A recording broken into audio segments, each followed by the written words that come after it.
Tony, thanks for coming down for a chat. It's been three and a half months since the last match. Home to Limavady. I'll not ask you if you remember the score. We won 2-1. I can't remember much about the game. Don't know if you can. I can, You can? Fair enough, yep. World's a different place since then.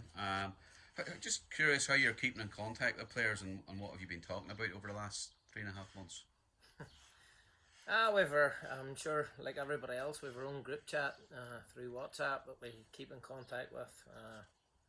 And a few phone calls here and there for a few of the boys, but just at the start of this epidemic, we just had a great fun through the WhatsApp, keeping each other going and a bit of banter. And just as the weeks and months went on, it's become more quieter, I would say. But you know, everybody understands the scenario that the world's in, and you know, for us, it's just a matter of when and how we're going to get out of it. Yeah, and that win back in February, that continued an unbeaten run, kept Portstewart in second place in the league. You must have thought back then that promotion was definitely on the cards. Yeah, well, the last game we played, 2-1 to Limavady, it's one of them derby games. No matter where you're at in the league, it's always going to be a tough game. And we, after the game was over, you know, we were very quickly looking to Tobermore. We were away to Tobermore, and then after that was Anna here. You know, and if I'm correct, Anna had no game the week we were to play Tobermore, so we possibly could have been sitting level with Anna, and we're going to play them here at home. Yeah. You know, which was a big advantage for us. So, you know, it's something that, you know, we can't turn back and we can't change, but definitely we were in a good position. Yeah, for sure. And recent updates reference the league mean that Portstewart might not be promoted. So I guess you and the players and the squad must be got it. Yeah, well, you read all the press and the things that you're hearing on the TV about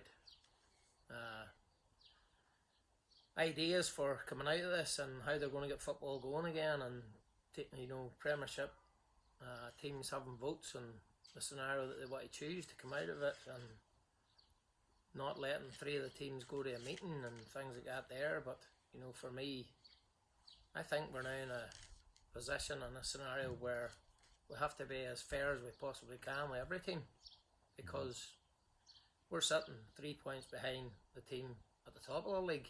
Institute are sitting 3 points behind Warren Point. You know, we've 16 games to go. Stewart have 7 games to go. So I feel it would be very unfair if the season ended now and the likes of Stewart were just told they were relegated. It'd be very unfair on us if we were told we weren't getting an opportunity to hit either of a playoff or go up. You know, but the powers that be, they'll make the decision what they think is best for going forward, and no matter what it is, we'll just have to get on with it. And assuming there is no promotion for Portstewart, guess talking to the players, you and the players are then committed for next season, whenever that may be. Yeah, well, again, Davey, it's a case of, you know, if the league starts, or if we get a chance to finish our league, you know, 6 games to play. If the league starts at the end of August and we get the chance to play the 6 games, you know, how are we going to start up the year after?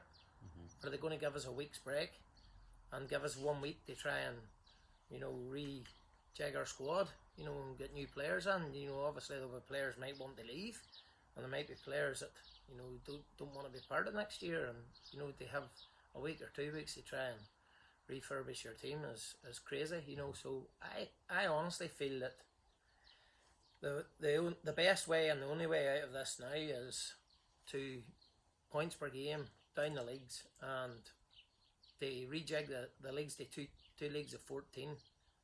How they deal with the IPL league is a tough one, because if 2 were to go out of the league, it would leave 9 teams. Now the scenario there is you could play each other 4 times, or you could get 3 teams that their ground is up to standard, they're in good shape, and you promote them. And that happened when I was manager of Glebe Rangers about 12 years ago. After 1 season at the Glebe, the leagues changed, the format changed, and the Glebe actually got promoted because of the ground. You know, it's not Belfast Celtic's fault that they never get a chance to finish the league. They applied to go up. They have all the criteria, but they're not getting it. I'm sure there's more teams that they get full IPL league with. Yeah. Absolutely. Well, thanks for your thoughts, Johnny. Thanks for coming down and joining us here. Let's hope we get back to football soon, and hopefully the next time we're talking it's after a football match. Yeah, right. Hopefully. Thanks very much.